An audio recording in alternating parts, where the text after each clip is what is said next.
ముఖ్యాంశాలు, latest political updates మనతో పాటుగా అందించడానికి సీనియర్ సంపాదకులు తెలకపల్లి రవి గారు సిద్ధంగా ఉన్నారు. రవి గారు నమస్తే సార్. నమస్తే వర్మ గారు. సార్, ఏంటి జేసీ పక్కలో బల్లెంలా ఉన్నాడా? తెలుగుదేశం పార్టీ కానీ లేకపోతే చంద్రబాబు నాయుడు గారు కానీ ఒక పక్క జగన్మోహన్ రెడ్డి గారిని పొగుడుతున్నారు, మరొక వైపు మహిళల్ని కించపరుస్తా మాట్లాడారని దీని మీద ఫిర్యాదు కూడా అయ్యింది. బీజేపీని మాట్లాడడం ప్రధానంగా ఎన్డీఏలో భాగస్వామిగా ఉన్న వాళ్ళని ఆయన అదుపు చేయాలని చెప్పి బీజేపీ నాయకులు డిమాండ్ చేస్తున్న పరిస్థితి.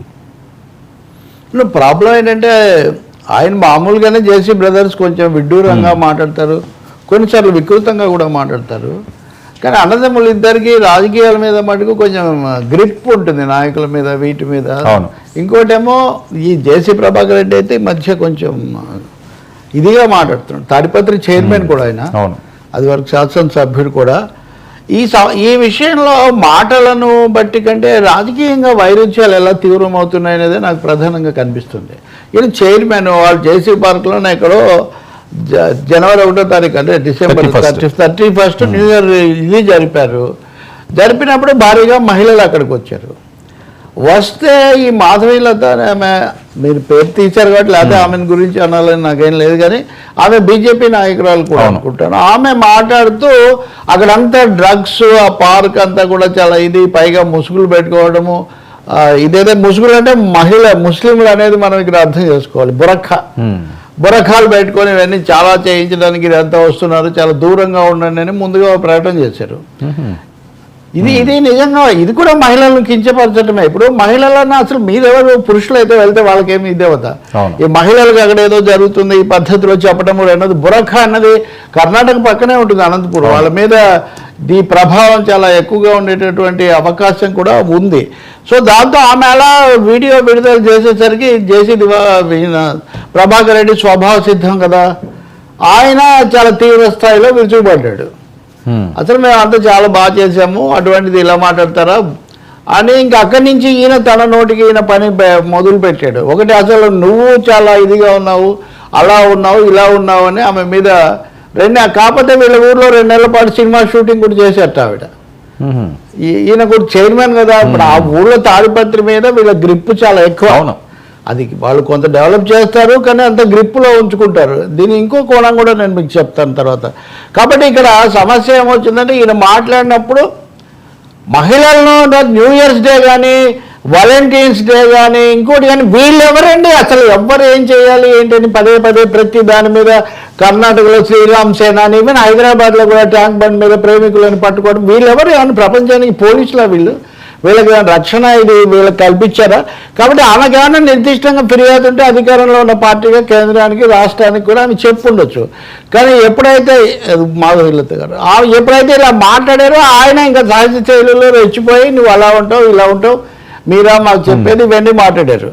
ఇలా మాట్లాడేసరికి మళ్ళీ ఈమెకు మద్దతుగా సాగినేని ఆమె తెలుగుదేశం, అది కూడా ఆయన మెన్షన్ చేశాడు. ఆమె ఎవరో మాట్లాడుతుందంట, తెలుగుదేశంలో నుంచి అటుపోయి ఇటు వచ్చింది, ఈమె మాకు చెప్తారా ఈ పద్ధతిలో. కాబట్టి ఇక్కడ 2-3 అంశాలు క్లాష్ అయినవి ఏంటంటే మీరన్న రాజకీయ అంశంతో పాటు ఒకటేమో మహిళలు ఉండడం, కానీ అన్నది కూడా మహిళలనే. ఇప్పుడు యామిని గారు, మాధవీలత గారు మహిళలు అయినట్టే అక్కడ చేరిన వేలాది మంది మహిళలు అక్కడ జరిగిందంతా ఏదో ఘోరం జరిగిపోయింది అనేసరికి ఆ ఊళ్ళో ప్రజలు ఉండరా, పురపాలక సంఘ అధ్యక్షుడైన పురజనులు ఎవరు ఉండరా? అలా జరిగితే వచ్చేటంత మూర్ఖులా మన మహిళలు? తాడిపత్రి మహిళలకు ఆ మాత్రం ఉండదా? వాళ్ళకి ఎందుకు వీళ్ళు ఇలా మాట్లాడారు? రాజకీయ కోణంలో మాట్లాడి ఉండొచ్చు, దీనికి బ్యాక్గ్రౌండ్ కూడా ఉంటుంది. సరే, సో కాకపోతే జేసీ ప్రభాకర్ రెడ్డి వాళ్ళ అన్న కూడా అప్పుడప్పుడు, ఈయన ఇంకా ఎక్కువ ఈ మధ్య కొంచెం డెస్పరేట్గా మాట్లాడుతున్నారు. దాంతో కొంచెం వికృతంగా తయారైంది, వికృత వివాదం అయింది. ఇందులో ఒకరు అటు ఒకరు ఇటు సమస్య కాదు. అసలు ఒకటేమో ప్రతి వేడుకల మీద, ఉత్సవాల మీద, వస్త్రధారణ మీద ఇష్టానుసారం దాడి చేయాలి. అసలు న్యూ ఇయర్స్ డే జరుపుకోవద్దని ఒక పెద్ద ఇది కదా, అది ఏంది? నరేంద్ర మోదీ గారు ఇవ్వరా మెసేజ్, ఇవ్వరా? వేరే దేశాల నాయకులు మనకి ఇవ్వరా? అది ప్రపంచం అంతా ఎవరైనా దాని ప్రకారం జరుపుకోవట్లేదు కదా. జరుపుకోండి, పెళ్ళిళ్ళు పేరెంటాలకు ముహూర్తాలు చూసుకొని పెట్టుకుంటున్నారు. అటువంటిది న్యూ ఇయర్స్ డే జరపొద్దని మీరెవరు చెప్పడానికి? క్రిస్మస్ అవి జరపొద్దు ఇవన్నీ. కాబట్టి ఇక్కడ సమస్య మల్టిపుల్, ఇది చాలా కోణాలు ఉన్నాయి దీనికి. అందులో ఇవన్నీ ఒకటి మహిళల కోణం, 2 న్యూస్ డే, బీజేపీ సంఘ పరివారు, అదే అంటారు దివాకర్ రెడ్డి. ఆ బీజేపీ వాళ్ళు ఇంకా వాళ్ళకి ఏవో ఉన్నాయి కదా అన్ని చిన్న చిన్నవి ఏంటంటే ఇక విహెచ్పి, బహిరంగ దళం, శ్రీరామ్ సేన ఇలాంటివి. సో ఆయన అలానే సరికి రాజకీయంగా ఆయన సరైన ఎండొచ్చు, కానీ మహిళల గురించి మటుకు కొంచెం మీరు నగ్నంగా ఉంటారు ఇలాంటివి అన్నాడు. అవి కొంచెం ఇబ్బంది, కొంచెం చాలానే ఇబ్బంది కలిగిస్తాయి. సో ఆయన మాట్లాడేటప్పుడు జాగ్రత్త తీసుకొని ఉండాల్సింది, కానీ ఆయనది కేవలం భాషా సమస్యలాగా లేదు, అది రాజకీయ సమస్య. ఆ క్రమంలో మీరు అన్నది ఆ రోజే ఆయన బస్సులు తగలబట్టాయి. ఆయన ఇలా మాట్లాడారు, వాళ్ళ బస్సులు తగలబెట్టారు.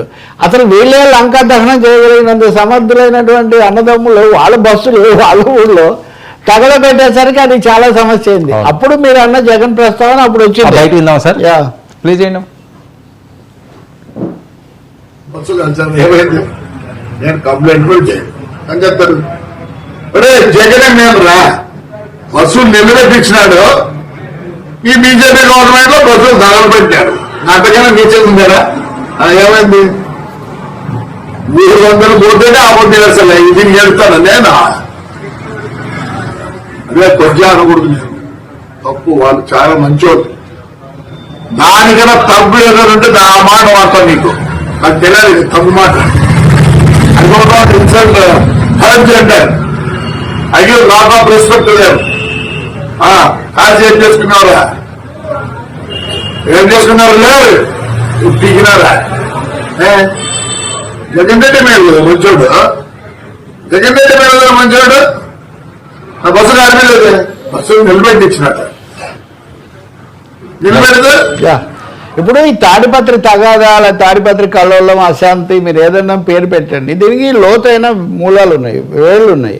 మీరు ఇంతకుముందు చూసేవాడు కదా, ఆ కేతిరెడ్డి పొద్దున్నే లేచి వెళ్ళేవాడు, ఈయన ఆయన తిట్టేవాడు, వాళ్ళ అన్న ఇంకో వాళ్ళ పెదనాన్న ఇంకొక ఎమ్మెల్యే ఉన్నాడు, ఆయన కూడా కేతిరెడ్డి అనే ఉంటాడు. వీళ్ళంతా సో అదొక వర్గ ముఠా తగాదాలు, వర్గ పోరాటము. తర్వాత వీళ్ళు ఇవి చాలా వర్గ పోరాటం అంటే వ్యక్తిగత వర్గాలు నేను చెప్తుంది. యుద్ధాలు ఇవి చాలా ఎక్కువ జరుగుతుంటాయి. ఇక్కడ బీజేపీ ఎంటర్ అయింది. ఎంటర్ బీజేపీ అన్నది ఇక్కడ అదనపు అంశం. ఈ బీజేపీ ఎంటర్ కావడం ఇప్పుడే జరగలేదు.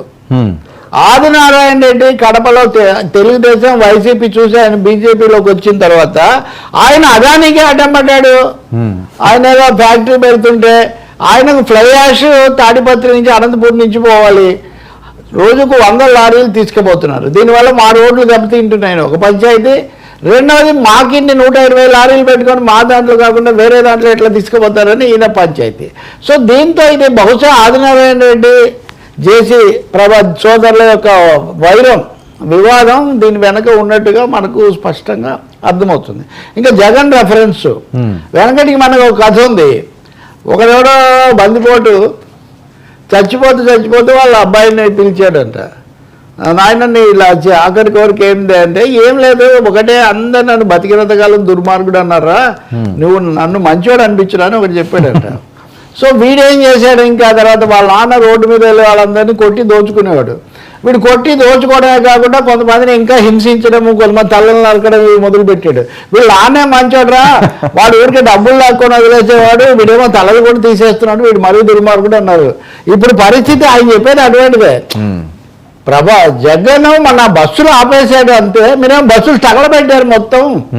ఈ మత కలహాలు, అనవసరమైన వివాదాలు, బురఖాలు, ఇవన్నీ తీసుకొస్తే నిజంగానే దేశం దగ్ధం అవుతుంది. చాలాసార్లు అలాంటి ఘటనలు మనం విజయవాడలో చూసాము, పాత బస్తీలో చూసాము. అందువల్ల మరి చంద్రబాబు నాయుడు ఈ విషయంలో ఆయనే జోక్యం చేసుకోవాల్సి ఉంటుంది. ఆయన చేతిలో ఉందా? బీజేపీ కూడా ఇన్వాల్వ్డ్. మరి కేంద్రం ఏదైనా చేస్తుందా? కొద్ది రోజుల కిందట ఆయన ఆదినారాయణ రెడ్డిని, జేసీ ప్రభాకర్ రెడ్డిని పిలిపించాడు సంధి చేయడం కోసం. నేను మీకు ఆ రోజు కూడా చెప్పా, మాఫియా యుద్ధాలు కేవలం మాఫియా అంతా వైసీపీలోనే లేదు, ఇక్కడ కూడా కొంతమంది లక్షణాలు ఉన్నవాళ్ళు, అధికారం వచ్చింది కాబట్టి వెంటనే మనం రావాలనే వాళ్ళు, కోరుకునే వాళ్ళు ఉన్నారు. అందువల్ల వచ్చిన ఈ సమస్యలో ప్రభాకర్ రెడ్డి పోలేదు. అవును, ఆదినారాయణ రెడ్డి వెళ్ళాడు. ఆదినారాయణ రెడ్డి ఏమో పార్టీ మార్చిన వ్యక్తి, వాళ్ళు ఆయన్ను పూర్తిగా ఓన్ చేసుకోవట్లేదు. ఇప్పుడు వివేకానంద రెడ్డి కేసు తీసుకుంటే కూడా ఎక్కువగా ఆదినారాయణ రెడ్డి పేరు అక్కడ వస్తుంది. ఆయనకు సొంత తగద జిల్లాలో కూడా నడుస్తూ ఉంటుంది. సో ఇప్పుడు ఇది ఎలా ముగుస్తుంది? దీని మీద ఎందుకు బీజేపీ నాయకులందరూ మౌనం పాటిస్తున్నారు? ఉదాహరణకు ఎన్డీఏ నాయకులందరూ ఎందుకు మౌనం పాటిస్తున్నారు? ఎవరు? అనంతపూర్లో ముఖ్యమైన వాళ్ళు ఉన్నారు, మంత్రులు ఉన్నారు, విష్ణువర్ధన్ రెడ్డి కూడా అనంతపురం అండి. పయ్యావుగా విష్ణువర్ధన్ రెడ్డి అనంతపురం. విష్ణువర్ధన్ రెడ్డి సరే ఆయన ఇప్పుడు నెక్స్ట్ బీజేపీ అధ్యక్షుడు కావాలనే హడావుడిలో ఆయన ఉన్నాడు. ఆయన అవుతాడా ఇంకోరా? ఎందుకంటే పురంధరేశ్వరిని అయితే మారుస్తారు. బట్ ఎవరిని మార్చినా ఆంధ్రప్రదేశ్లో బీజేపీ సైలెంట్గా ఉంది. సరిగ్గా ఎక్కువ పవన్ కళ్యాణ్ జనసేన పెరిగింది. ఇలాంటివి వస్తున్న నేపథ్యంలో ఒరిజినల్ బీజేపీని మళ్ళీ పైకి తేవాలి, ఒరిజినల్ బీజేపీ లక్షణాలు పెంచాలి అనే ఆలోచనలు కూడా చాలా జోరుగా వినిపిస్తున్నాయి.